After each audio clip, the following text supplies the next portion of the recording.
अरे यार, घर में कैश कितना है? मितेश को 5,000 चाहिए। टेंशन मत लो, घर में 10,000 कैश है, एटीएम से निकाल लेंगे, रितिका ने गिरीश को 5,000 देते हुए कहा। रितिका मितेश की पत्नी शुभा के बारे में सोचने से अपने आप को रोक नहीं सकी। कोई महिला इतनी भी क्रूर कैसे हो सकती है जो अपने पति को पाई पाई का मोहताज बना दे, जबकि मितेश जो दूर के रिश्ते में उसका देवर है, लेकिन हमउम्र और हम पेशा होने के कारण उसके पति गिरीश का अच्छा दोस्त भी है। मितेश एक सफल सर्जन होने के साथ साथ एक समझदार और सुलझा हुआ इंसान भी है, लेकिन हर समझदार इंसान को जीवन साथी भी समझदार मिले ये जरूरी नहीं। शुभा जैसी नकचड़ी, पैसे वाले बाप की इकलौती औलाद, घमंड में अमचूर से, जैसा कि मितेश और उसके घर वालों ने शुभा के बारे में रितिका को बताया था, सुलझे हुए व्यवहार की उम्मीद करना व्यर्थ ही था। मितेश के सारे credit cards, debit cards, chequebook सभी शुभा अपने पास रखती थी।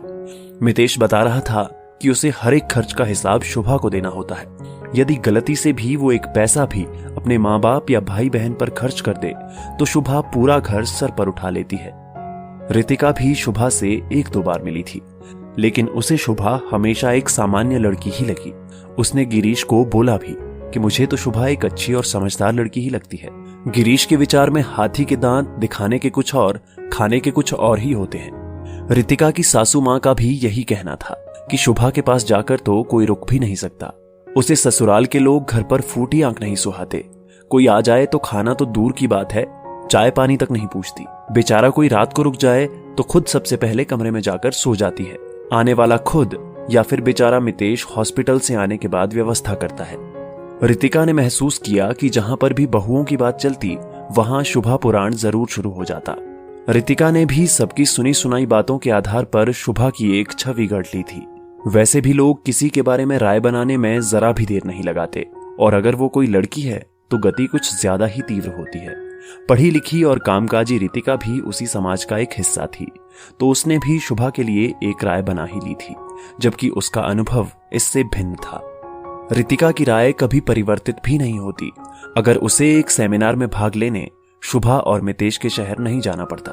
रितिका ने होटल बुक करा ही लिया था, लेकिन मितेश और शुभा दोनों ही उसे एयरपोर्ट लेने पहुंच गए और दोनों ने ही उसे होटल की बुकिंग कैंसिल करने को कहा। उनकी जिद के आगे रितिका ना नहीं कह सकी और उसने उनके घर रहने का निर्णय लिया।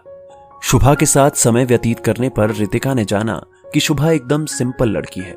उसके पापा एक अमीर व्यक्ति हैं, लेकिन इसका उसे कोई घमंड नहीं है।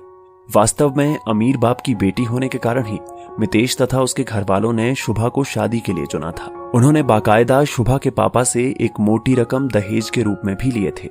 रितिका के आश्चर्य की सीमा नहीं रही जब शुभा ने बताया कि उसके पापा घर के खर्च के लिए भी पैसे देते हैं, इसलिए शुभा मितेश से उसके बैंक खाते की डिटेल्स भी पूछती रहती है। रितिका ने उससे कहा भी कि उसे अपने पापा से पैसे नहीं लेने चाहिए। शुभा ने बताया कि उसके पापा के पास कैश ज्यादा रहता है, इसलिए उन्होंने सुझाव दिया था कि तुम लोग कैश खर्च कर लिया करो, बैंक से पैसे क्यों निकालते हो। लेकिन मितेश के घर वालों ने शुभा के पापा को पैसे की खान ही समझ लिया और शुभा अभी भी खर्च के लिए अपने पापा पर ही निर्भर है। मितेश के घर वाले मितेश की आमदनी पर अपना एकाधिकार समझते हैं। मितेश घर की जरूरतों के लिए अपनी आमदनी में से कोई पैसा नहीं देता। शुभा ने जब मितेश से घर खर्च के लिए पैसे मांगने चाहे तो उसके घर वालों ने शुभा को ही कसूरवार ठहराना शुरू कर दिया।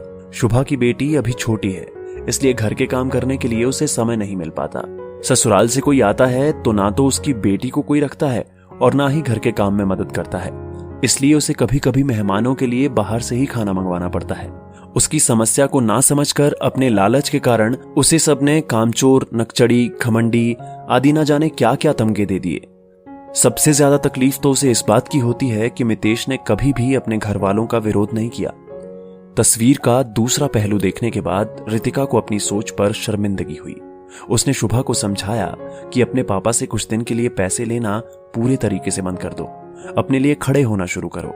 तुम अच्छी हो और अच्छी ही थी, ससुराल वालों के प्रमाण पत्र की चिंता मत करो। साथ ही मैं गिरीश से बात करूंगी कि सही वक्त देखकर मितेश को समझाए। रितिका सोच रही थी कि किसी भी लड़की को अपने आप को साबित करने के लिए कितनी मेहनत करनी पड़ती है।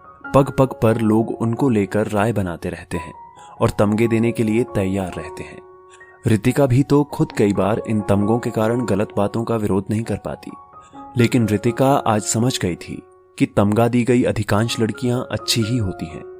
शुभा भी वो अच्छी लड़की थी जिसे दूसरों ने बुरा बना दिया था। दोस्तों, आपकी इस वीडियो के बारे में क्या राय है नीचे कमेंट करके जरूर बताइएगा। और अगर आपको ये वीडियो पसंद आए तो इस वीडियो को लाइक करिएगा, शेयर करिएगा ज्यादा से ज्यादा लोगों तक। और ऐसे ही और भी इंस्पिरेशनल वीडियो के लिए सब्सक्राइब करें हमारे YouTube चैनल को और Facebook पर फॉलो करें हमारे पेज को। धन्यवाद।